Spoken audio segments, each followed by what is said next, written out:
नमस्कार विद्यार्थियों, परीक्षा मंथन ऑफिशियल यूट्यूब चैनल पर आप सबका बहुत बहुत स्वागत है। आधुनिक भारत का खंड चल रहा था और उसमें आपको पिछले लेक्चर में मैंने यूरोपियों का आगमन और आंग्ल फ्रांसीसी संघर्ष ये लेक्चर लिए थे। उसी के आगे हम लेक्चर को बढ़ाते हुए आज आपको भारत में ब्रिटिश साम्राज्य का विस्तार ये एक टॉपिक प्रारंभ करेंगे।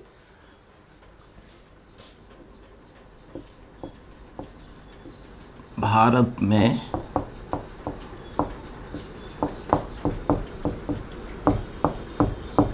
ब्रिटिश साम्राज्य का विस्तार।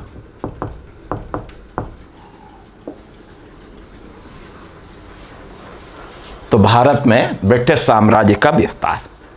अब इस अध्याय के अंतर्गत अगर आप देखें तो आपको क्या अध्ययन करना चाहिए, ये पहली महत्वपूर्ण चीज़ जान ले। तो सबसे पहले हम आपको बंगाल में अंग्रेजी प्रभुसत्ता अर्थात बंगाल में अंग्रेज़ों की विजय, ये पहला टॉपिक। यहीं से भारत में अंग्रेज़ों के विजय अभियान प्रारंभ होता है। तो भारत में ब्रिटिश साम्राज्य के विस्तार के अंतर्गत सबसे पहले हम इसी टॉपिक को लेंगे, फिर इसके बाद हम आपको बताएंगे आंग्ल मैसूर संघर्ष,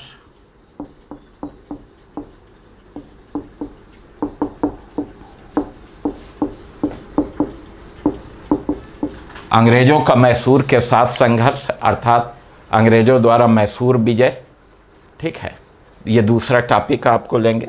फिर इसी के अंतर्गत हम आपको पढ़ाएंगे आंग्ल मराठा संघर्ष,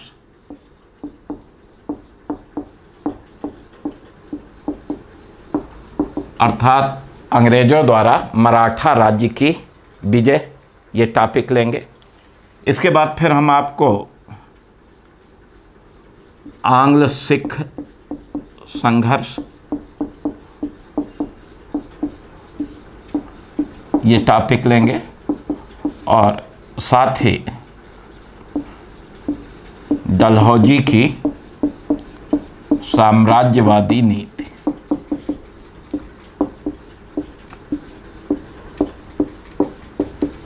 तो भारत में ब्रिटिश साम्राज्य का विस्तार, इस टॉपिक के अंतर्गत आपको ये पढ़ना चाहिए और मैं इसके अंतर्गत इन चीज़ों पर लेक्चर लूँगा, ठीक है।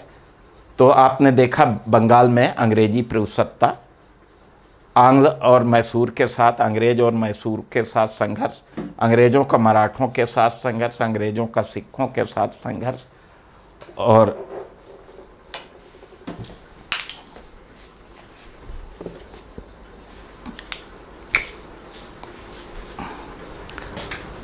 अब इसी के अंतर्गत हम एक एक टॉपिक आपको शुरू करते हैं।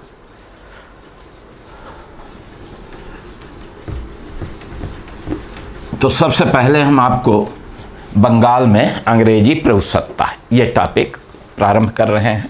महत्वपूर्ण टॉपिक है, इससे प्रश्न प्रायः पूछा जाता है, ठीक है। तो इसको देखते हैं। देखिए, 18वीं शताब्दी में मुग़ल साम्राज्य का पतन प्रारंभ हुआ और औरंगजेब की मृत्यु के बाद अगर देखा जाए तो मुग़ल साम्राज्य का विघटन प्रारंभ हो गया। बंगाल अगर देखा जाए तो बंगाल मुग़ल साम्राज्य का एक सूबा था, एक प्रांत था, और यहाँ सम्राट द्वारा एक सूबेदार की नियुक्ति की जाती थी, प्रांतपति की नियुक्ति की जाती थी, जिसे नवाब कहा जाता था, ठीक है। तो औरंगजेब की मृत्यु के बाद अगर आप देखें तो बंगाल में भी जो बंगाल के नवाब होते थे वो भी धीरे धीरे व्यवहारिक रूप में स्वतंत्र कार्य करने लगे थे, ठीक है। अब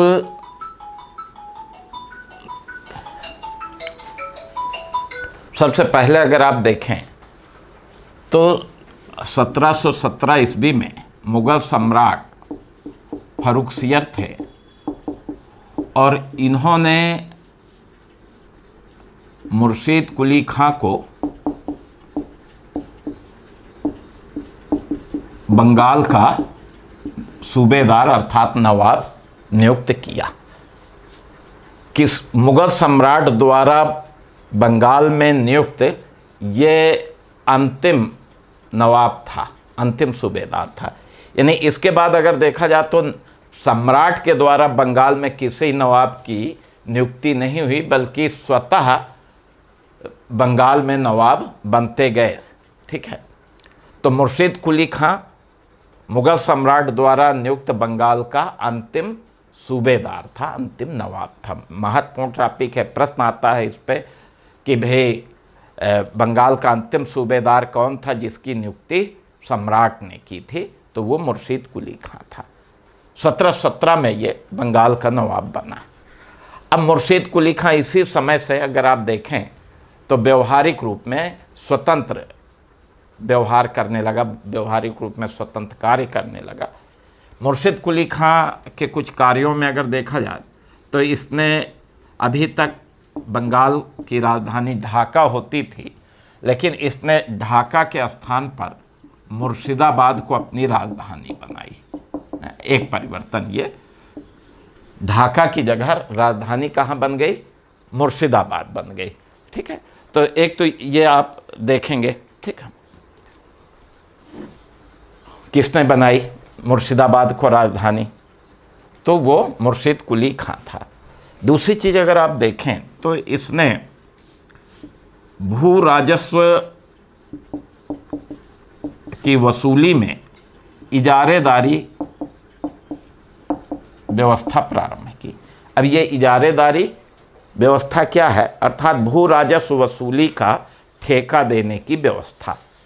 तो ये जो ठेका देने की व्यवस्था है, इसी को इजारेदारी व्यवस्था के नाम से जाना जाता है। ठीक है, तो प्रश्न आता है कि बंगाल के किस नवाब ने इजारेदारी व्यवस्था प्रारंभ की? तो उत्तर देंगे भाई मुर्शीद कुली खां। ठीक है, तो एक तो ये महत्वपूर्ण बात है। तीसरी चीज़ ये है कि चूँकि 1717 में फर्रुखसियर ने ब्रिटिश कंपनी को बंगाल में मुक्त व्यापार करने का अधिकार दिया था, लेकिन कंपनी उसका दुरुपयोग करने लगी थी। इस अधिकार पत्र का दुरुपयोग करना कंपनी शुरू कर दिया था। ठीक है, इस अधिकार पत्र को दस्तक कहा जाता था। तो यानी अंग्रेजों द्वारा दस्तक का दुरुपयोग शुरू हो गया था, अधिकार पत्र का दुरुपयोग शुरू हो गया था। तो मुर्शीद कुली खां बंगाल का पहला नवाब था जिसने अंग्रेजों द्वारा दस्तक के दुरुपयोग का विरोध किया गया। अंग्रेजों द्वारा दस्तक के दुरुपयोग का विरोध करने वाला प्रथम नवाब कौन था? मुर्शीद कुली खां। ये पॉइंट याद रखें। फिर आप देखेंगे कि इसी के समय में 1719 ईस्वी में उड़ीसा को बंगाल में सम्मिलित कर दिया गया। यानी अब उड़ीसा भी बंगाल प्रांत का एक हिस्सा बन गया। उड़ीसा भी बंगाल के नवाब के अधिकार में आ जाता। तो ये कुछ मुख्य पॉइंट यहाँ के इस नवाब के संदर्भ में आप देखेंगे।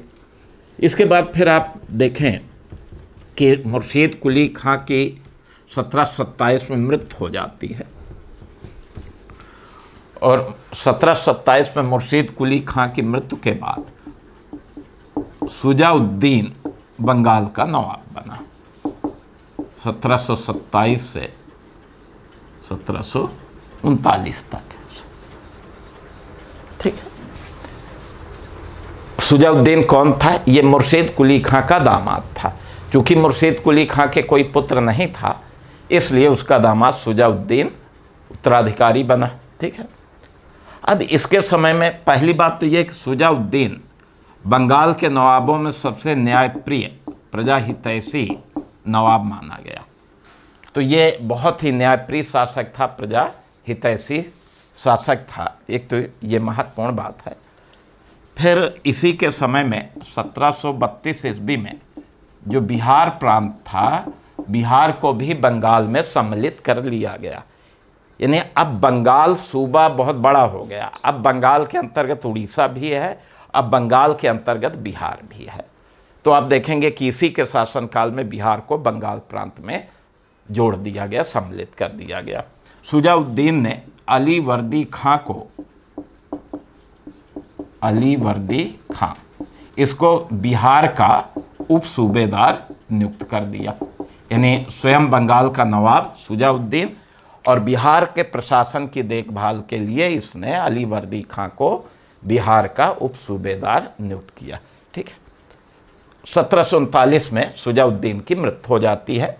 शुजाउद्दीन की मृत्यु के बाद उसका पुत्र सरफराज खां ये बंगाल का नवाब बना। ठीक है, 1739 में। अब सरफराज खां 1739 से 1740 तक नवाब रहा। ये बंगाल का एक ऐसा नवाब था जिसने मुगल सम्राट से नवाब पद की मान्यता प्राप्त नहीं की, न ही इसने कोई राजस्व दिया मुगल सम्राट को, न ही औपचारिक मान्यता प्राप्त की। इसके समय की घटनाओं में अगर देखा जाए तो 1740 ईस्वी में जो बिहार का उपसूबेदार अलीवर्दी खां है, इसने क्या कर दिया? विद्रोह। अलीवर्दी खां का क्या हो गया? विद्रोह। तो बिहार का उपसूबेदार अलीवर्दी खां ने इसके विरुद्ध विद्रोह कर दिया, स्वतंत्र कार्य करने लगा। परिणाम क्या होता है कि इसी वर्ष दोनों के बीच में एक युद्ध होता है, गिरिया का युद्ध। ठीक है, कौन सा युद्ध? गिरिया का युद्ध। गिरिया का युद्ध किसके बीच में हुआ? बंगाल का नवाब सरफराज खां और बिहार का उप सूबेदार अलीवर्दी खां, इन दोनों के बीच में ये युद्ध हुआ। इस युद्ध में नवाब सरफराज खां मारा गया, तो नवाब की हत्या कर दी गई। और जब नवाब मारा गया तो जो बिहार का उप सूबेदार था अलीवर्दी खां, यही बंगाल का नवाब बन जाता है। तो सरफराज खां की मृत्यु के बाद अगला नवाब अलीवर्दी खां, ये अगला नवाब बना। 1740 से 56 ईस्वी तक ये नवाब रहा। अब अलीवर्दी खां को अगर देखा जाए तो ये मुगल सम्राट मोहम्मद शाह रंगीला को 2 करोड़ रुपए दे करके नवाब के पद की मान्यता प्राप्त की। एक तो ये महत्वपूर्ण कार्य रहा। दूसरी चीज़ ये था कि इसके समय तक अंग्रेज बंगाल में अपनी स्थिति मजबूत कर ली थी, लेकिन अलीवर्दी खां का अंग्रेज़ों के साथ संबंध अच्छे थे। इसने अंग्रेज़ों से संबंध अच्छा बनाए रखा, लेकिन अंग्रेज़ों को बस्तियों का दुर्गीकरण करने का अधिकार इसने नहीं दिया। ठीक है, इसने यूरोपियों की उपमा मधुमक्खियों से की है। मधुमक्खी, यूरोपी कैसे हैं? यूरोपी मधुमक्खी जैसे हैं। किस नवाब ने कहा था? अलीवर्दी खां ने कहा था कि ये जो अंग्रेज हैं, यूरोपी हैं, ये मधुमक्खी जैसे हैं। अगर इन्हें ना छेड़ा जाए तो ये शहद देंगे, अगर छेड़ा जाएगा तो काट काट करके मार डालेंगे। तो ये उपमा, ये प्रश्न आता है कि बंगाल के किस नवाब ने यूरोपियों की उपमा मधुमक्खी से की है? तो उत्तर होगा अलीवर्दी खां। ठीक है। अब अलीवर्दी खां के बारे में यह है कि इसके कोई पुत्र नहीं था। 3 पुत्रियां थीं। बड़ी पुत्री ढाका के उपशासक के साथ ब्याही थी, उससे छोटी पूर्णिया के उपशासक के साथ, और सबसे छोटी पटना के उपशासक के साथ ब्याही थी। दुर्भाग्य यह था कि इसके तीनों नवाब इसके जीवन काल में ही स्वर्गवासी हो गए। इसके तीनों दामाद इसके जीवन काल में ही स्वर्गवासी हो गए, उनकी मृत्यु हो गई थी। ऐसी स्थिति में इसने अपने सबसे छोटी पुत्री के पुत्र सिराजुद्दौला को अपना उत्तराधिकारी घोषित किया। तो अब अलीवर्दी खां के बाद अगर देखा जाए तो चूंकि उसके कोई पुत्र नहीं था और पुत्र के अभाव में उसने अपने सबसे छोटी पुत्री के पुत्र सिराजुद्दौला को अपना उत्तराधिकारी नियुक्त किया। सिराजुद्दौला 1756 से लेकर 57। तो अगला बंगाल का नवाब कौन बनता है? सिराजुद्दौला। कौन है? अलीवर्दी खां के पुत्री का पुत्र। ठीक है, तो यह सिराजुद्दौला नवाब बना। और इसके समय की सबसे महत्वपूर्ण घटना थी अंग्रेज़ों का बंगाल के नवाब के साथ युद्ध। तो सिराजुद्दौला का अंग्रेज़ों के साथ संबंध बिगड़ गए। अब संबंध क्यों बिगड़े, उसके क्या कारण थे? पहला पॉइंट, अगर पहला पॉइंट देखें तो ये था कि सिराजुद्दौला जब नवाब बना तो इसके विरुद्ध अनेक विद्रोह हुए और सिराजुद्दौला के विद्रोहियों को अर्थात सिराजुद्दौला के शत्रुओं को अंग्रेज़ों ने शरण दिया।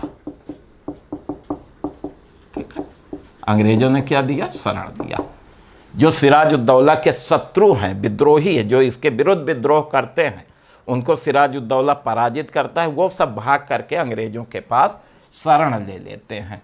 तो इस कारण से सिराजुद्दौला और अंग्रेज़ों के बीच कटुता बढ़ती गई। ठीक है, शत्रुता बढ़ती गई। दूसरा कारण ये था कि नवाब के मना करने पर भी अंग्रेज़ों ने अपनी बस्तियों का दुर्गीकरण करते रहे। तो अंग्रेज़ों द्वारा जो है दुर्गीकरण करना, नवाब ने अंग्रेज़ों को मना किया कि आप अपने बस्तियों की किलेबंदी ना करें, दुर्गीकरण ना करें। उसके बावजूद अंग्रेज़ों द्वारा दुर्गीकरण करना जारी रहा। इसके कारण भी दोनों के बीच मनमुटाव चलता रहा। तीसरी चीज़ ये थी कि अंग्रेज़ों द्वारा दस्तक का दुरुपयोग।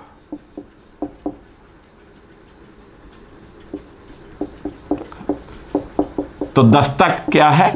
ये 1717 में अंग्रेजी कंपनी को जो अधिकार पत्र प्राप्त हुआ, उस अधिकार पत्र को ही दस्तक कहा गया और अंग्रेज़ों द्वारा इसका दुरुपयोग किया जा रहा था। इससे भी नवाब और अंग्रेज़ों के बीच शत्रुता बढ़ती गई। ठीक, तो ये प्रमुख कारण थे जिसके चलते अंग्रेज़ों का बंगाल के नवाब के साथ शत्रुता हो गई, संबंध खराब हो गए। अब ऐसी स्थिति में क्या हुआ कि नवाब ने अंग्रेज़ों से अपने विद्रोहियों को, अपने शत्रुओं को वापसी की मांग की कि जो हमारे शत्रु आपको आपने शरण दिया, उन्हें हमारे हवाले कर दें। ठीक है, लेकिन अंग्रेज़ों ने उन्हें देने से इनकार कर दिया और यहीं से फिर आप देखेंगे कि युद्ध की पृष्ठभूमि तैयार हो जाती है। ठीक है, अब सबसे पहले आप देखेंगे कि सिराजुद्दौला ने मई 1756 में अंग्रेजी बस्ती कासिम बाजार पर आक्रमण किया। जो संबंध बिगड़े, नवाब ने अंग्रेज़ों से अपने शत्रुओं की मांग की, अंग्रेज़ों ने शत्रुओं को देने से इनकार किया। उसका परिणाम यह हुआ कि नवाब गुस्सा हो जाता है और नवाब क्रोधित होकर के मई 1756 में अंग्रेजी बस्ती कासिम बाजार पर आक्रमण कर दिया और आक्रमण करके यहाँ अंग्रेज़ों को पराजित करके कासिम बाजार पर अधिकार, तो यहाँ नवाब का अधिकार, ये अंग्रेजी बस्ती थी बंगाल में कासिम बाजार। लेकिन नवाब ने यहाँ आक्रमण किया, अंग्रेज़ों को पराजित किया, पराजित करके अधिकार कर लेता है। फिर आगे बढ़ा। 15 जून 1756 को नवाब ने क्या किया, यानी सिराजुद्दौला, इसने कलकत्ता स्थित अंग्रेज़ों के किले पर, जिसका नाम फोर्ट विलियम था, ठीक है, आक्रमण, फोर्ट विलियम पर आक्रमण। ठीक है, तो 15 जून 1756 को नवाब ने कलकत्ता पर आक्रमण कर देता है और अंग्रेजी किले फोर्ट विलियम पर आक्रमण हुआ। अब यहाँ पर 5 दिनों तक युद्ध चलता रहा और अंत में अंग्रेज पराजित हो जाते हैं। यानी 20 जून 1757 को कलकत्ता के फोर्ट विलियम पर नवाब का अधिकार हो गया। किसका अधिकार? नवाब का। अंग्रेज पराजित हुए। ठीक, अब अंग्रेज इस समय जब पराजित हुए तो फोर्ट विलियम से भागना पड़ा। भाग करके कहाँ शरण लेते हैं? फुल्टा नामक टापू पर। ये एक टापू था, ज्वारग्रस्त टापू। ठीक है, तो यहाँ पर ये शरण लेते हैं। तो ये भी इम्पॉर्टेंट पॉइंट है कि कलकत्ता में अंग्रेज पराजित होने के बाद कहाँ भाग करके शरण लेते हैं, तो उत्तर होगा फुल्टा टापू पर। ठीक है, तो एक तो ये घटनाएं घटी। अब इसके बाद अगर आप देखें 20 जून को नवाब का फोर्ट विलियम पर अधिकार, ये एक बड़ी घटना है। अंग्रेज यहाँ से भागते हैं, भाग करके कहाँ पहुँचते हैं, फुल्टा टापू में शरण लेते हैं। अब नवाब का जो है फोर्ट विलियम पर अधिकार हो गया 20 जून को। इस दिन की एक और घटना है, उस घटना को काल कोठरी की घटना के नाम से जाना जाता है। अब काल कोठरी की घटना किस तारीख को घटी, तो उत्तर होगा 20 जून 1756। अब ये काल कोठरी की घटना क्या है,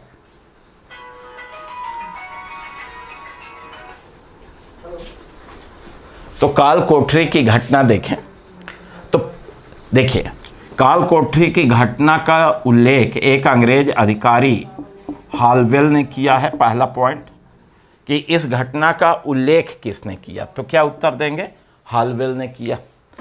क्या किया है, इसमें उसने लिखा है कि 20 जून की रात्रि को नवाब ने एक कोठरी में 146 अंग्रेजों को बंदी बनाकर रख दिया।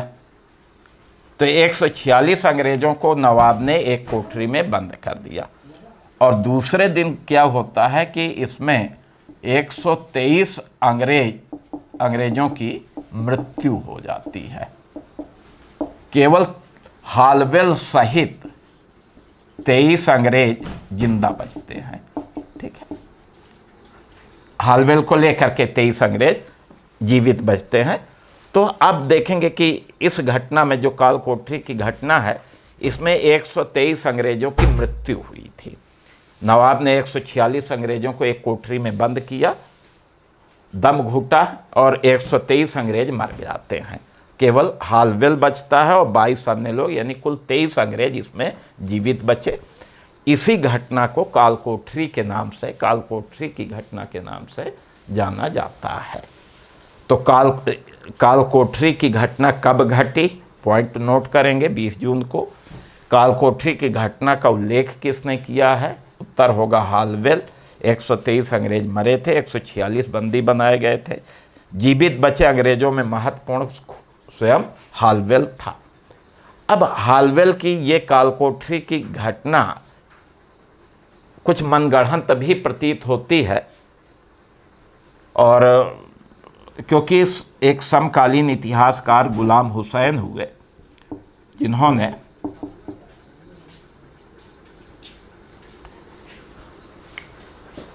तो इन्होंने इस घटना का कोई उल्लेख नहीं किया। ठीक है, जबकि इसके आगे पीछे की सारी घटनाओं का इन्होंने उल्लेख किया है, लेकिन इस घटना का इन्होंने कोई उल्लेख नहीं किया।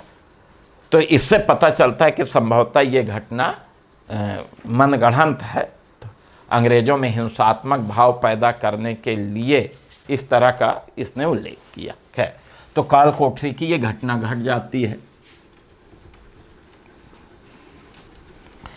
तो नवाब द्वारा फोर्ट विलियम पर अधिकार किया जाना 20 जून की एक चीज़। अब दूसरी चीज़ यह है कि काल कोठरी की घटना, अब नवाब सिराजुद्दौला ने मानिक चंद्र को फोर्ट विलियम का किलेदार या प्रभारी नियुक्त कर दिया। ठीक है, और स्वयं अपनी राजधानी मुर्शिदाबाद वापस आ गया। ठीक, अब नवाब द्वारा फोर्ट विलियम पर अधिकार किए जाने की सूचना अगर आप देखें तो ये सूचना दक्षिण भारत में अंग्रेज़ों को मिली। दक्षिण भारत में अंग्रेज़ों के प्रमुख अधिकारी क्लाइव वाटसन थे। क्लाइव वाटसन, ठीक है, ये तो ये दोनों मद्रास में थे, और फोर्ट विलियम पर नवाब के अधिकार की सूचना जब क्लाइव और वाटसन को मद्रास में मिली तो ये दोनों अपने सेना के साथ, अपने सैनिकों के साथ कलकत्ता पहुंचते हैं, और इन दोनों कलकत्ता पहुंच गए।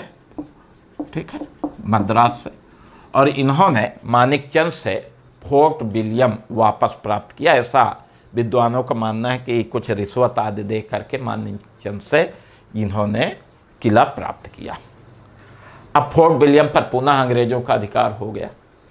अब जब नवाब सिराजुद्दौला को इसकी जानकारी मिली तो नवाब अपनी सेना के साथ पुनः कलकत्ता की तरफ प्रस्थान किया और कलकत्ता के निकट युद्ध होता है। ठीक है, कलकत्ता के निकट क्या होता है? युद्ध। लेकिन इस बार जो है अंग्रेजी सेना का नेतृत्व क्लाइव और वाटसन कर रहे थे। ठीक है, ये योग्य व्यक्ति थे और इस युद्ध में नवाब पराजित हो जाता है। अब जब नवाब पराजित हुआ तो फिर नवाब को अंग्रेजों के साथ एक अपमानजनक संधि करनी पड़ी, अलीनगर की संधि। अलीनगर की संधि कब होती है? 9 फरवरी 1757। ठीक है, तो अलीनगर की संधि किसके बीच में हुई है? कलकत्ता का नया नाम अलीनगर। ठीक है, नवाब ने ही ये नया नाम दिया था। अब 9 फरवरी को ये संधि होती है नवाब सिराजुद्दौला और अंग्रेजों के बीच में। इस संधि की मुख्य शर्तें अगर देखें क्या थीं, तो पहली चीज़ तो ये थी कि इस संधि के द्वारा अंग्रेजों के अधिकार, विशेषाधिकार और दुर्गीकरण का अधिकार, ये सब अंग्रेजों को वापस मिल जाता है। ठीक है, एक तो ये चीज़। और दूसरी चीज़ अगर आप देखें तो इस संधि के द्वारा नवाब अंग्रेजों को युद्ध का हर्जाना देने को तैयार हुआ। ठीक है, अंग्रेजों को नवाब खुद युद्ध का हर्जाना देगा, ये तैयार हो जाता है। तो ये नवाब के लिए एक अपमानजनक संधि थी, अलीनगर की संधि। ठीक, चलिए आगे बढ़ते हैं। इसके बाद फिर आप देखेंगे कि यूरोप में फ्रांस और ब्रिटेन, मतलब सप्तवर्षीय युद्ध प्रारंभ हुआ और उस युद्ध में फ्रांस और ब्रिटेन एक दूसरे के विरोध में आ गए। और जब यूरोप में फ्रांस और ब्रिटेन एक दूसरे के विरोध में आए तो भारत में भी दोनों कंपनियां एक दूसरे पर आक्रमण करने लगे। ठीक, अब इसका प्रभाव भारत में भी पड़ा, बंगाल में भी पड़ा। अंग्रेजों ने फ्रांसीसी बस्ती चंद्रनगर पर आक्रमण कर दिया और चंद्रनगर पर अधिकार किया। नवाब ने इस घटना को जो है अलीनगर की संधि का उल्लंघन माना कि ये तो अलीनगर की संधि का क्या है? उल्लंघन है। ठीक है, अब ऐसी स्थिति में अंग्रेज नवाब से नाराज हो गए और परिणाम ये हुआ कि अब क्लाइव जो है वो नवाब सिराजुद्दौला को पद से हटाने का निर्णय लिया कि अब नवाब को पद से हटाना होगा। और इसके लिए उसने क्या किया कि नवाब सिराजुद्दौला के विरुद्ध एक षड्यंत्र रचा। चलिए, सिराजुद्दौला के विरुद्ध या नवाब के विरुद्ध षड्यंत्र। अब यह षड्यंत्र क्या था ये आपको बताते हैं। ठीक है, नवाब सिराजुद्दौला को उसके पद से हटाने के लिए क्लाइव ने उसके विरुद्ध एक षड्यंत्र रचा। ठीक है, अब षड्यंत्र क्या था वो अगर आप देखें तो पहली चीज़ तो ये था कि क्लाइव को ये जानकारी मिली कि नवाब के जो अधिकारी थे वो नवाब से असंतुष्ट से। अधिकारी क्या है? असंतुष्ट। किससे? नवाब से। ठीक है, तो इसका फ़ायदा जो है क्लाइव ने उठाया कि बहुत अच्छा मौका है कि इन अधिकारियों को अपने पक्ष में ले करके नवाब के विरुद्ध षड्यंत्र किया जाए। अब इस षड्यंत्र में शामिल कौन हुआ? पहला, मुख्य सेनापति। नवाब का मुख्य सेनापति कौन था? मीर जाफर। दूसरी चीज दीवान यानी वित्त मंत्री। दीवान कौन था? राय दुर्लभ। एक सैनिक अधिकारी यार लतीफ और एक बंगाल का व्यापारी जगत सेठ।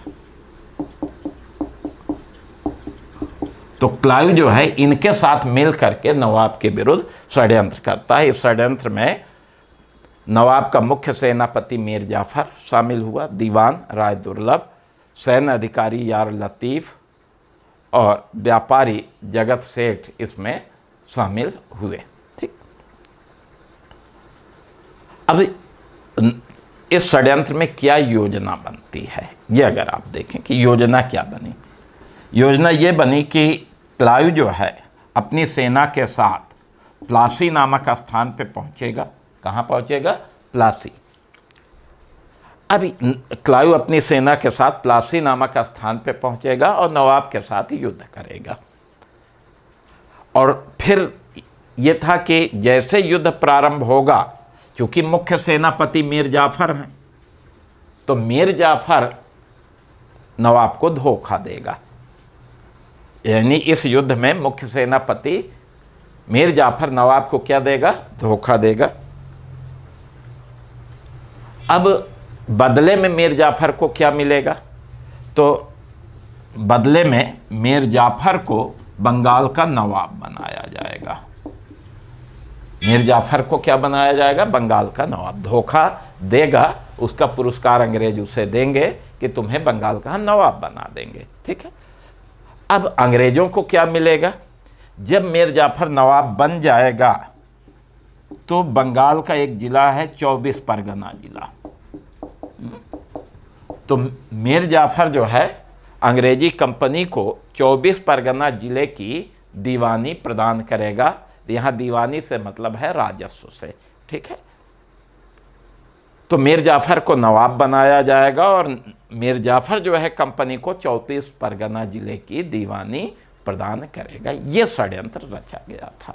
तो ये नवाब के विरुद्ध क्या था? यही षड्यंत्र था। अब इस षड्यंत्र के परिणाम क्या होता है? वो परिणाम है प्लासी का युद्ध। तो देखते हैं प्लासी का युद्ध। प्लासी का युद्ध कब हुआ? 23 जून 1757। तारीख याद रखें।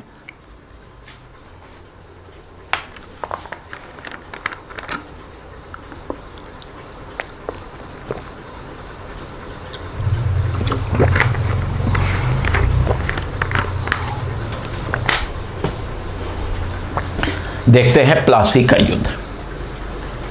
तो देखिए, प्लासी बंगाल में नदिया जिले में भागीरथी नदी के किनारे स्थित स्थल है। यह युद्ध जो है क्लाइव के नेतृत्व वाली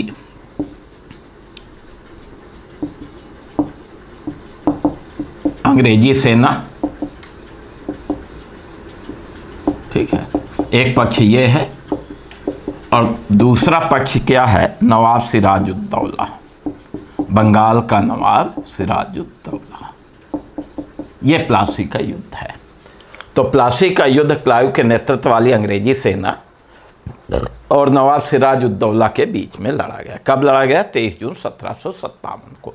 प्लासी की हमने लोकेशन बताई, नदिया जिले में भागीरथी नदी के किनारे स्थित है। ठीक है। अब युद्ध प्रारंभ होते ही, चूंकि पहले से ही योजना थी, जैसे युद्ध प्रारंभ हुआ नवाब का मुख्य सेनापति मीर जाफर अपनी पूरी सेना के साथ युद्ध से अलग हो जाता है। अब नवाब के कुछ सैनिक बचते हैं जो अंग्रेजों से युद्ध किए, नाम मात्र के सैनिक, और उस युद्ध में नवाब सिराजुद्दौला पराजित हुआ। कौन पराजित हुआ? सिराजुद्दौला। ठीक है। नवाब सिराजुद्दौला पराजित हुआ, युद्ध भूमि से भागा, इसका पीछा किया गया और मुर्शिदाबाद में आकर के इसे पकड़ लिया गया नवाब को, और मीर जाफर के पुत्र मीरन के कहने पर नवाब सिराजुद्दौला की हत्या कर दी गई। और इस तरह से आप देखेंगे कि प्लासी के युद्ध में क्लाइव के नेतृत्व वाली अंग्रेजी सेना विजयी हो गई, बंगाल का नवाब पराजित हो जाता है। ठीक है। अब इस युद्ध के बाद जो षड्यंत्र में योजना बनी थी इस युद्ध के बाद मीर जाफर को बंगाल का नवाब बनाया गया। सिराजुद्दौला के बाद मीर जाफर बंगाल का नवाब बना। मीर जाफर ने कंपनी को 24 परगना जिले की दीवानी प्रदान की, क्लाइव को अत्यधिक धन प्रदान किया और इस तरह से यह षड्यंत्र सफल रहा। तो प्लासी का युद्ध, एक विद्वानों ने कहा कि प्लासी का युद्ध युद्ध नहीं, एक धोखा था, एक षड्यंत्र था, क्रिकेट मैच की फिक्सिंग थी। जैसे क्रिकेट मैच पहले से फिक्स हो जाता है, वैसे ही प्लासी के युद्ध का परिणाम भी फिक्स था कि भैया मीर जाफर जैसे युद्ध शुरू होगा युद्ध भूमि से अलग हो जाएंगे। तो वो स्थिति बिल्कुल रही और यही कारण था कि प्लासी का युद्ध में अंग्रेज विजयी हो गए। ठीक है, अब मीर जाफर नवाब बना 1757 से लेकर 60 तक, ये मीर जाफर नवाब बना। प्लासी के युद्ध के बाद ही भारत में अंग्रेजी सत्ता की नींव पड़ी। तो भारत में अंग्रेजी सत्ता की पहली ईंट कब लगी? 23 जून 1757। यहीं से भारत में अंग्रेजी सत्ता की नींव पड़ती। ये प्लासी का युद्ध इसलिए महत्वपूर्ण हो जाता है। ठीक है, इसके बाद अंग्रेज़ों का बंगाल के संसाधनों पर नियंत्रण हो गया, उसका उपभोग शुरू हो गया। उसी के संसाधन से भारत के अन्य क्षेत्रों को विजय करने में इन्हें सहायता मिल जाती है। ठीक, अब मीर जाफर 1757 से 60 तक नवाब रहा। इस बीच में ये बिल्कुल क्लाइव की कठपुतली की तरह काम किया। क्लाइव जो कहता था वही मीर जाफर करता था। इसीलिए मीर जाफर को कुछ विद्वानों ने इसका मीर जाफर का गीदड़ नाम दिया है कि ये क्लाइव का गीदड़ था मीर जाफर। ठीक है, खैर, तो 1760 तक ये नवाब रहा। इसके बाद फिर परिस्थिति में परिवर्तन आता है।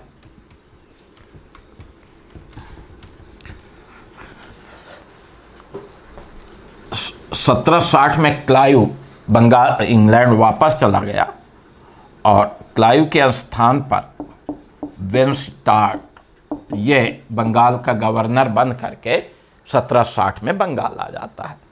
वेनस्टार्ट नवाब बदलने का निश्चय किया। इसने 1760 में मीर जाफर के दामाद मीर कासिम से समझौता किया। किससे? मीर कासिम। मीर कासिम कौन है? बंगाल का नवाब मीर जाफर का क्या है? दामाद है। ठीक है, समझौता क्या हुआ? वेनस्टार्ट ने समझौता ये किया कि मीर जाफर की जगह हम तुम्हें नवाब बनाएंगे और बदले में आप हमें दो बातें। वेनस्टार्ट मीर कासिम को नवाब बनाएंगे। मीर कासिम अंग्रेजों को क्या देगा? बर्दवान, मिदनापुर और चटगांव, ये 3 जिले देंगे। 3 जिलों की जो दीवानी है, राजस्व है। तो वेनस्टार्ट ने समझौता किया कि मीर कासिम को बंगाल का नवाब बनाया जाएगा और जब ये नवाब बन जाएगा तो ये बर्दवान जिला, मिदनापुर जिला, चटगांव जिला, ये 3 जिलों की दीवानी किसे देगा? अंग्रेजी कंपनी को दे देगा। एक तो ये पॉइंट। और दूसरी चीज़ ये था कि सिलहट का जो चूना व्यापार था, जिससे बंगाल को अच्छी आमदनी होती थी, इसमें कंपनी के, अंग्रेजी कंपनी के आधे की भागीदारी होगी। ठीक है, ये तो इस शर्त के साथ वेनस्टार्ट ने मीर कासिम को नवाब बनाने का संकल्प किया, समझौता कर लिया। अब इस समझौते के बाद वेनस्टार्ट किससे मिला? मीर जाफर से। नवाब तो यही था। मीर कासिम कौन है? मीर जाफर का दामाद है। वेनस्टार्ट ने मीर जाफर के सामने ये प्रस्ताव रखा कि वो मीर कासिम को राज्य का, प्रांत का नायब सूबेदार नियुक्त कर दे और प्रशासन के सारे अधिकार इसी को सौंप दे। यानी मीर कासिम को नायब सूबेदार बनाए और नायब सूबेदार के रूप में ये सूबेदार के या नवाब के सारे काम ये करेगा। नवाब के पास कोई अधिकार नहीं रहेगा, वो नाम मात्र का नवाब रहेगा। मीर जाफर ने क्या किया कि उसने पद से त्याग पत्र दे दिया कि ऐसे नवाबी हम क्या करेंगे जिसमें कोई अधिकार ना हो। और इस तरह से वेनस्टार्ट ने मीर कासिम को बंगाल का नवाब बना दिया। मीर कासिम नवाब बना, तुरंत बर्दवान, मिदनापुर, चटगांव की दीवानी अंग्रेजों को दे दिया, सिलहट के चूना व्यापार में आधे की भागीदारी दी। ठीक है। अब मीर कासिम एक स्वतंत्र नवाब बनना चाहता था, वो कठपुतली की तरह काम नहीं करना चाहता था। सारी शर्तें पूरी करने के बाद अब वो अंग्रेजों के प्रभाव से दूर रहना चाहता था, और इसी का परिणाम था कि उसने मुर्शिदाबाद के स्थान पर मुंगेर को अपनी राजधानी बनाई। तो बंगाल के किस नवाब ने मुर्शिदाबाद की जगह मुंगेर को अपनी राजधानी बनाई? मीर कासिम ने, जबकि मुंगेर बिहार में पड़ता है और बंगाल की राजधानी बनी। तो एक तो ये याद रखना है। दूसरी चीज़ इसने क्या किया कि मुंगेर में बंदूक, तोप, इनका कारखाना स्थापित किया, आधुनिक ढंग से बंदूक तोप बनवाने का कारखाना। तो इससे थोड़ा अंग्रेज सशंकित हुए। तीसरी चीज़ इसने क्या किया कि अपनी सेना को आधुनिक बनाने के लिए एक जर्मन सैनिक अधिकारी वाल्टर रीनहार्ड, ये है, इनको लोग समरू के नाम से पुकारते थे। तो इसने अपनी सेना को आधुनिक बनाने के लिए एक जर्मन सैनिक अधिकारी वाल्टर रीनहार्ड या समरू को नियुक्त किया कि आप जो है मेरी सेना को आधुनिक बनाएंगे। अब इन सारी घटनाओं से अंग्रेज सशंकित हो गए कि शायद मीर कासिम जो है अंग्रेजों के विरुद्ध अपनी शक्ति मजबूत कर रहा है। अब मीर कासिम ने अंग्रेजों को दस्तक के दुरुपयोग रोकने के लिए कहा, लेकिन वो नहीं माने। परिणाम क्या हुआ कि 1763 में मीर कासिम ने पूरे बंगाल को व्यापार कर से मुक्त कर दिया। ठीक है, ये पूरे बंगाल में व्यापार कर को ही माफ़ कर दिया कि बंगाल में कोई व्यापार कर लगेगा नहीं, क्योंकि वो जो दस्तक यानी अधिकार पत्र था उससे अंग्रेजी कंपनी को आप देखेंगे कि मुक्त व्यापार का अधिकार था, उसी का वो दुरुपयोग कर रहे थे। भारतीय व्यापारियों से कर लिया जाता था, तो इसने क्या किया कि भारतीय व्यापारियों का हित देखते हुए व्यापार कर समाप्त कर दिया। अब इस घटना से अंग्रेज आग बबूला हो गए कि अरे ये तो नवाब हमारे विरुद्ध सारे कार्य कर रहा है, और परिणाम ये हुआ कि अंग्रेजों ने मीर कासिम के विरुद्ध युद्ध छेड़ दिया।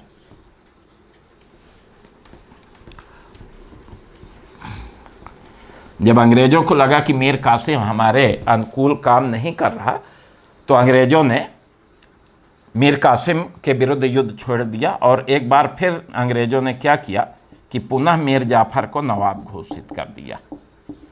तो 1763 से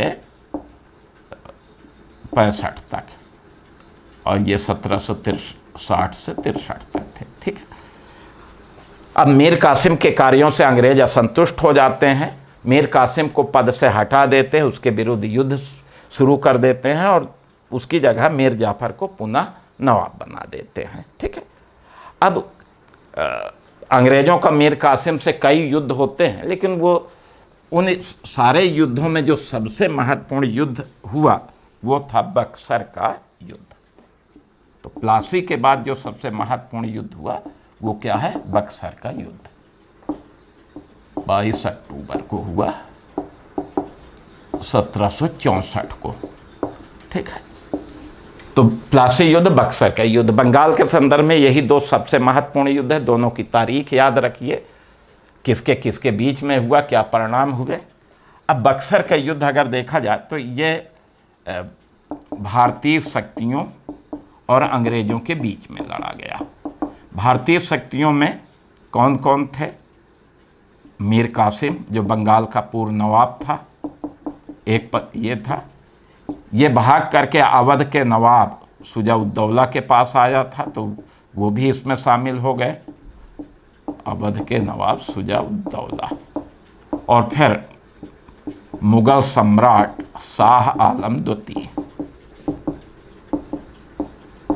ठीक है, ये है भारतीय शक्तियाँ।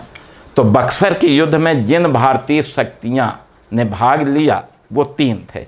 बंगाल का पूर्व नवाब मीर कासिम था, अवध का नवाब शुजा-उद-दौला और मुगल सम्राट शाह आलम था। ठीक है, ये भारतीय शक्तियाँ थीं। और फिर दूसरा पक्ष में अंग्रेजी सेना थी, और अंग्रेजी सेना का नेतृत्व किसने किया था, सेनापति कौन था, हेक्टर मुनरो। बक्सर युद्ध में अंग्रेजी सेना का नेतृत्व किसने किया था, महत्वपूर्ण है, याद रखिएगा, हेक्टर मुनरो ने किया था। ठीक है, तो ये 22 अक्टूबर 1764 को बक्सर के मैदान में ये भीषण युद्ध हुआ, और अंततः इस युद्ध में भारतीय शक्तियां पराजित हुई। भारतीय शक्तियां क्या हो जाती हैं, पराजित। मीर कासिम तो युद्धभूमि से भाग गया, लेकिन शुजा-उद-दौला और शाह आलम द्वितीय दोनों को आत्मसमर्पण करना पड़ा। अब यहाँ आप देखेंगे कि बक्सर के युद्ध के बाद हिंदुस्तान का सम्राट बादशाह वो अंग्रेजों के सामने आत्मसमर्पण कर देता है। ऐसी स्थिति में एक बार फिर क्लाइव को भारत भेजा गया कि भई अब हिंदुस्तान तो अंग्रेजों के पास आ गया, क्या किया जाए, अंग्रेज पूरे भारत पर अधिकार किया जाए या नियंत्रण रखा जाए, क्या किया जाए। और इसी परिप्रेक्ष्य में 1765 में पुनः क्लाइव बंगाल का गवर्नर बन करके आता है। दूसरी बार क्लाइव बंगाल का गवर्नर बन के आ गया 1765 में। ठीक है, अब क्लाइव भारत पर अधिकार करने की जगह भारतीय शक्तियों से समझौता करना उचित समझा कि ये अभी समय नहीं है कि हम भारत पर अधिकार करके पूरे भारत पर शासन करें, क्योंकि हमारे पास इतने न अधिकारी हैं, न सेना है, न संसाधन है। अभी हमें भारतीय शक्तियों पर नियंत्रण रख करके इसका लाभ लेना है। अब क्लाइव ने सबसे पहले बंगाल के नवाब से संधि की, पहली संधि। ठीक है, जनवरी 1765 में बंगाल के नवाब मीर जाफर की मृत्यु हो गई थी, उसकी जगह उसका पुत्र नजमुद्दौला बंगाल का नवाब बना। तो ये संधि जो है क्लाइव और बंगाल के नवाब नजमुद्दौला के साथ हुई। संधि की शर्तें ये थी कि प्रशासन का अधिकार एवं दीवानी यानी वित्त जितना राजस्व है ये कंपनी के पास रहेगा, अर्थात अंग्रेजों के पास रहेगा, और बाकी जितने उत्तरदायित्व है वो नवाब के पास रहेंगे। ठीक है, तो प्रशासन का अधिकार और राजस्व अंग्रेजों ने अपने हाथ में इस समझौते से ले लेते हैं, और जितना उत्तरदायित्व है वो सब नवाब को दे देते हैं। और नवाब को जो है इस दीवानी में से, बंगाल की दीवानी में से 53 लाख सालाना कंपनी देगी। तो अंग्रेजी कंपनी नवाब को जो राजस्व बंगाल से मिलेगा उसमें से 53 लाख रुपया सालाना नवाब को देगा। इस तरह से क्लाइव ने प्रशासन के सारे अधिकार और राजस्व वसूली के सारे अधिकार अपने हाथ में ले लेता है, जितने उत्तरदायित्व है वो नवाब को दे दे। इस तरह से बंगाल में यहाँ से दोहरा शासन शुरू हो जाता है। एक अंग्रेजों का शासन शुरू हो गया, दूसरा नवाब का, दो शासन। इसी को द्वैध शासन या दोहरा शासन बोलते हैं। तो ये पहला समझौता ये होता है। इसके बाद फिर आप देखें तो दूसरा इलाहाबाद की संधि होती है।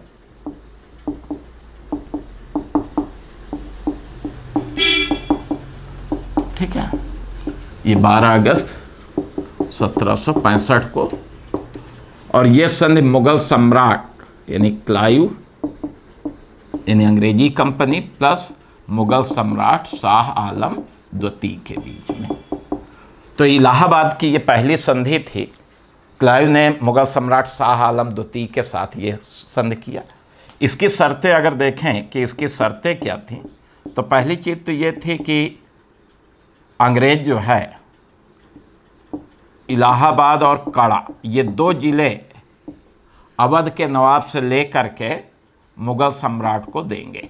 ठीक है, किसको देंगे? मुगल सम्राट को। ठीक, ये इलाहाबाद कड़ा अवध के नवाब के अधिकार में थे। अवध के नवाब से अंग्रेज ले लेंगे और दोनों ज़िले मुगल सम्राट को देंगे।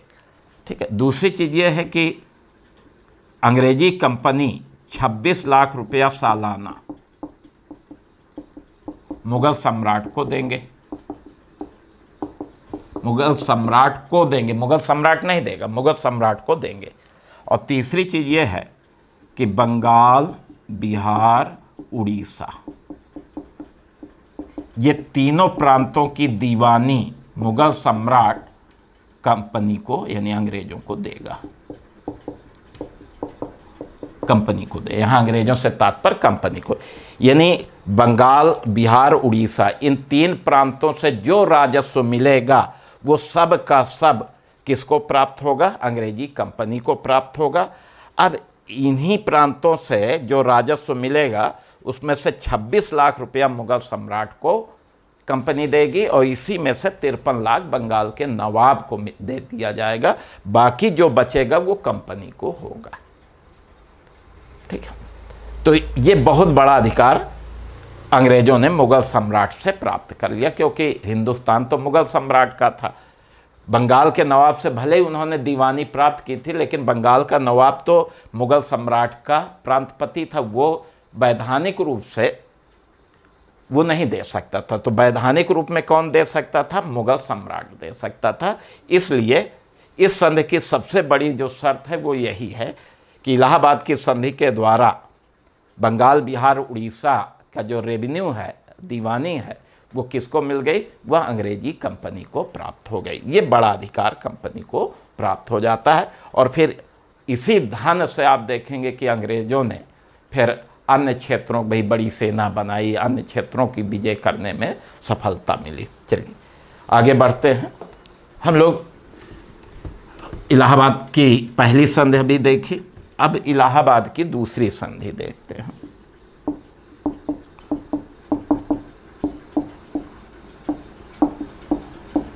अब ये दूसरी संधि 16 अगस्त को हुई थी 1765 को, और ये संधि जो है क्लाइव ने किसके साथ किया था?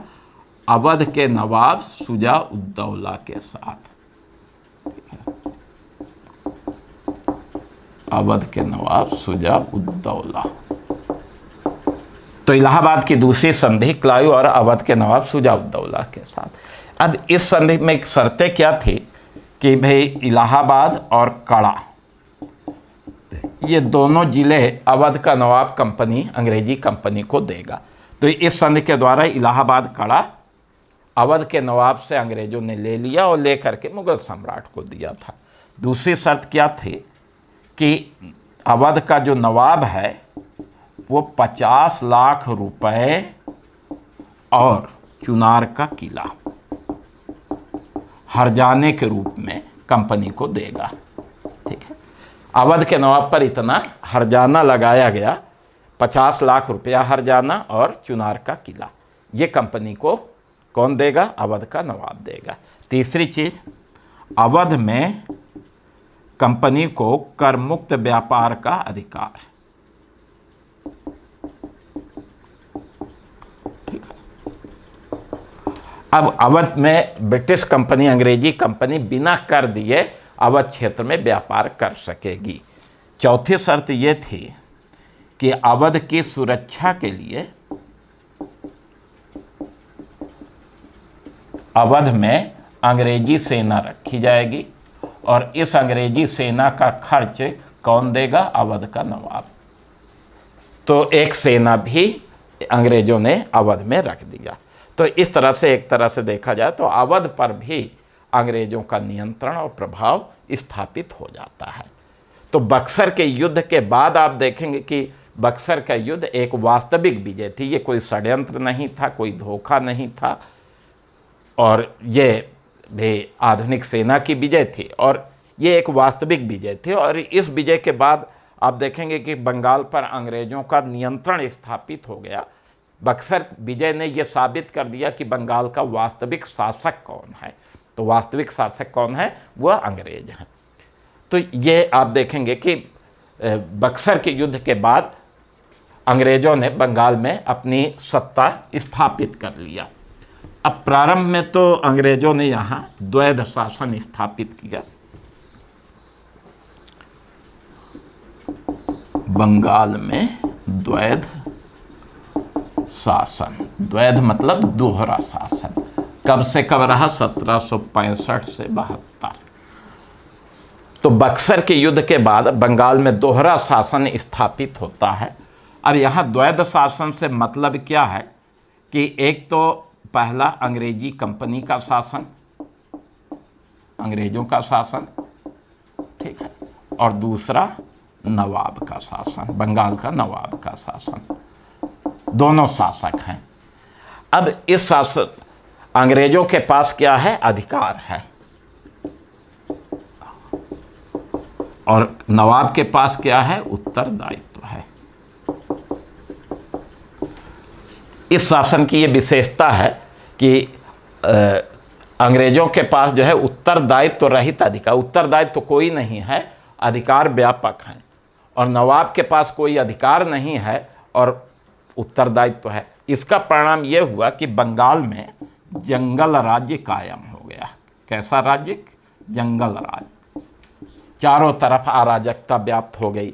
क्योंकि अंग्रेजों को जो है राजस्व वसूल करने का अधिकार अपने हाथ में रखा, तो किसानों से अधिकतम राजस्व की वसूली की, ज़्यादा से ज़्यादा किसान, ठीक है, उनकी स्थिति बहुत दयनीय हो गई।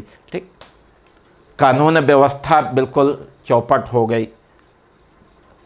शिल्पी कारीगरों की स्थिति बहुत ही दयनीय हो गई, क्योंकि ये व्यापारी थे और कम मूल्य पर जो है शिल्पियों और व्यापारियों से खरीद करने लगे। तो ये द्वैध शासन की स्थिति बड़ी दयनीय रहती है। लेकिन 1772 ईस्वी में वारेन हेस्टिंग्स बंगाल का गवर्नर बन के आता है, और इसने बंगाल से द्वैध शासन का अंत कर दिया, द्वैध शासन समाप्त किया। ठीक है, और फिर पूरी तरह से कंपनी का शासन स्थापित हो जाता है। यानी धीरे धीरे करके 1772 में अंग्रेजी कंपनी ने बंगाल पर पूरी तरह से क्या कर लेता है? अधिकार कर लेता है। तो ये हमने आपको बंगाल में अंग्रेजी प्रभुसत्ता के बारे में कि किस तरह से अंग्रेजों ने बंगाल में अपनी प्रभुसत्ता स्थापित की। तो मुख्य पॉइंट में हमने आपको बताया कि प्रारंभिक नवाब मुर्शीद कुली खां के कार्य आप देख लीजिए। फिर सुजाउद्दीन है, सरफराज खां है, अली वर्दी खां है। फिर मुख्य रूप से आपको जिस चीज़ पे बल देना है, सिराजुद्दौला और अंग्रेजों का संघर्ष, और इसके बीच जो संघर्ष हुआ, प्लासी का युद्ध सबसे महत्वपूर्ण है। उससे पहले की घटनाओं को थोड़ा सा याद कर लीजिए। ठीक है, जैसे कासिम बाजार पर अधिकार, फोर्ट विलियम पर अधिकार, काल कोठरी की घटना, और फिर अलीनगर की संधि। फिर उसके बाद मीर जाफर उतना महत्वपूर्ण नहीं, प्लासी का युद्ध विशेष रूप से याद रखिए। ठीक है, और फिर मीर कासिम के कार्य आप याद रखिए कि मीर कासिम नवाब बनने के बाद क्या क्या काम किए। फिर बक्सर का युद्ध महत्वपूर्ण है। फिर द्वैध शासन क्लाइव ने लागू किया, और ख़त्म किसने किया? Warren Hastings. तो इस तरह से अगर इन पॉइंट्स को आप कलेक्ट कर लेते, एक जगह कर लेते हैं, तो कोई भी क्वेश्चन आपका बाहर नहीं जाएगा, सब इसी के दायरे के अंतर्गत आएंगे। तो ये भारत में ब्रिटिश साम्राज्य के विस्तार में पहला खंड हमने आपको आज पूरा किया, बंगाल में अंग्रेजी प्रभुसत्ता के बारे में। ठीक है, इस सारी लेक्चर को सुनिए, पॉइंट नोट कीजिए। कल के लेक्चर में हम आपको आंग्ल मैसूर विजय और आंग्ल मराठा युद्ध के बारे में चर्चा करेंगे। जहाँ तक होगा वहाँ तक चर्चा करेंगे।